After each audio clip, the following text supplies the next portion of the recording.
और इस वक्त एक बड़ी खबर जस्टिस वर्मा केस की सुनवाई को लेकर सामने आ रही है। कैश कांड मामले पर सुप्रीम कोर्ट में सुनवाई पूरी हो गई है। जस्टिस यशवंत वर्मा की याचिका पर सुप्रीम कोर्ट ने अपना फैसला सुरक्षित रख लिया है।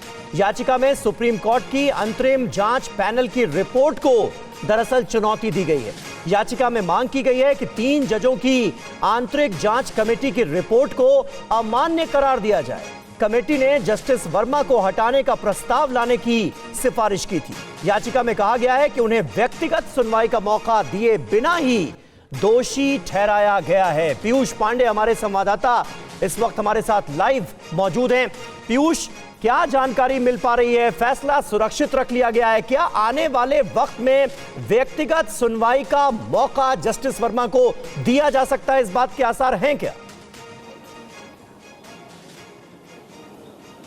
समीर, देखिए, इस मामले में सुप्रीम कोर्ट का ये कहना था कि सीजीआई का जो ऑफिस है या सीजीआई कोई डाकघर नहीं है कि वो राष्ट्रपति या प्रधानमंत्री को सिफारिश नहीं भेज सकते इन हाउस कमेटी के गठन के बाद। दरअसल जस्टिस यशवंत वर्मा की याचिका में ये सवाल उठाया गया था कि इन हाउस पैनल का गठन की जो प्रक्रिया है वो पूरी तरह से कॉन्फिडेंशियल है और पैनल के गठन से पहले ही तमाम दस्तावेज सार्वजनिक कर दिए गए थे। तो ऐसी स्थिति में जो पैनल था वो पूर्वाग्रह से ग्रसित हो गया और उसकी वजह से उसने ऐसी रिपोर्ट दी।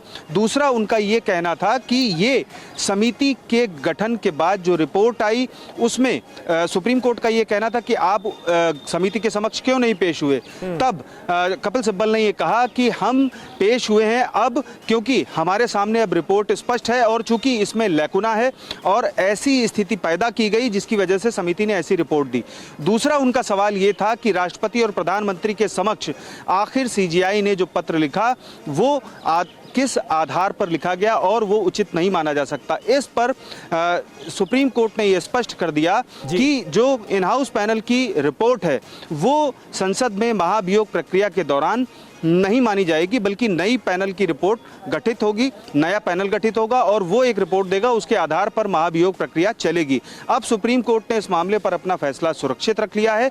बहुत ही हीटेड आर्गुमेंट रहे कपिल सिब्बल और जजों के बीच तीखी बहस हुई। चूंकि सुप्रीम कोर्ट का 3 अलग अलग फैसला है इन हाउस पैनल को गठित करने को लेकर के और पूरी प्रक्रिया को सुप्रीम कोर्ट में जस्टिस यशवंत वर्मा ने चुनौती दी थी। जी ठीक है, शुक्रिया पीयूष आपका इस ताजा जानकारी और अपडेट के लिए। बहुत डिटेल में आपने समझाया और किस तरह से जस्टिस वर्मा के जो वकील हैं कपिल सिब्बल, उनकी तरफ से यह कहा गया कि बिना सुनवाई के उन्हें दोषी ठहरा दिया गया। बहरहाल इस मामले में फैसला सुरक्षित रख लिया है सुप्रीम कोर्ट ने।